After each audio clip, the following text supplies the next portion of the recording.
Good morning, it's Karen at Simply Living for Him. I am here to do my daily devotion, and today I wanted to look at a passage in Acts to give you guys some encouragement. I know that our world often feels very dark. It feels like, evil often prevails, but we know that that's never true. And I'm doing a study right now at my local ladies' Bible study at my church on Acts. And, something that just really struck yesterday, we were looking at the stoning of Stephen and then the results after that in the early church. And it's just so encouraging because let's face it, the early church was not an easy path, right? We have, martyrs and people being killed for their faith and this great persecution. And so the early church knows what it's like to live amongst evil, just like we do these days. And so I wanted to give you an encouragement. Recently I also mentioned to somebody that the days that we live in just feel so dark. And they responded that the greater the darkness is, or the darker it is now, the greater the opportunity the light has to shine. And I just think that is such a good picture of encouragement. No matter how dark it gets, that's a greater opportunity for us who have the light of Christ to contrast that darkness, right? And so we actually have great opportunities, even if the days feel evil, even if the days feel dark. We have great opportunities to share Jesus. And the purpose of our life, which I keep going back to, is to bring God glory. The purpose of our life is not easy times. The purpose of our life is not comfort. The purpose of our life is not even lack of persecution. In fact, if we look at the early church, it's pretty much promised.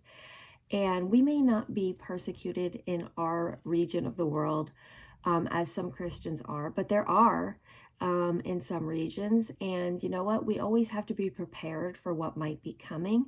And even if we don't have great persecution, we may be discriminated against for our faith, or we may be treated differently, or whatever it is. So let me get to the verse here in Acts. So we have, in case you don't know, in Acts chapter 7, we have Stephen stoned. And, Stephen was a great man of God. And he was stoned, even though he absolutely did nothing wrong.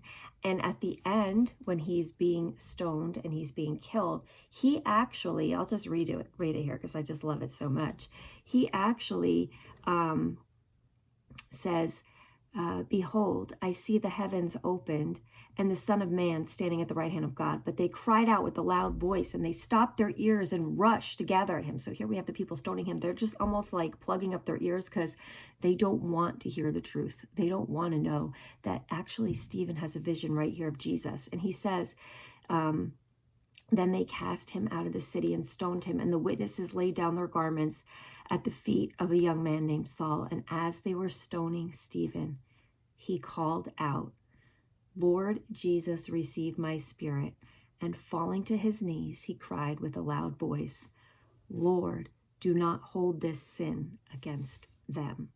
So here you have Stephen being stoned, and it's almost like the same picture of Jesus. Lord, forgive them. While he is receiving this, awful punishment, and for no reason at all, he actually says, Lord, do not hold this sin against them. So then it goes on to say, now the Jews here, and it says Saul approved of this execution, and that's a whole other thing. Saul is going to become Paul later on. There arose a great persecution against the church in Jerusalem, and they were all scattered throughout the regions of Judea and Samaria, except the apostles. And then it talks about, men and women being dragged off and committed to prison. And then it says, now those who were scattered, so now we have the disciples like just scattering here. And it says, those who were scattered went about preaching the word. So, this is what I wanted to say. Sometimes, in the worst of circumstances, you can see the best of outcomes. In this great persecution of these early Christians, they were forced to scatter. They were forced to flee. They were getting, killed, put in jail, whatever it was. But because they were forced to flee and because they were scattered, they were able to bring the message of Jesus further. Like, do you see that? If they were just comfortable worshiping God in their homes every day and they faced no persecution, they may not have spread the message of Jesus. They might have gotten comfortable in their little church homes with all people that were just like them. But because of this great persecution and they were forced to scatter, the message of Jesus was scattered. The message of Jesus, it was scattered like seeds being sown, like, thrown out. And we have to look at our circumstances. We're not probably, if you're on the other end of this, being persecuted today and running from anyone for your life. But the darker the world seems, the greater opportunity you have to shine.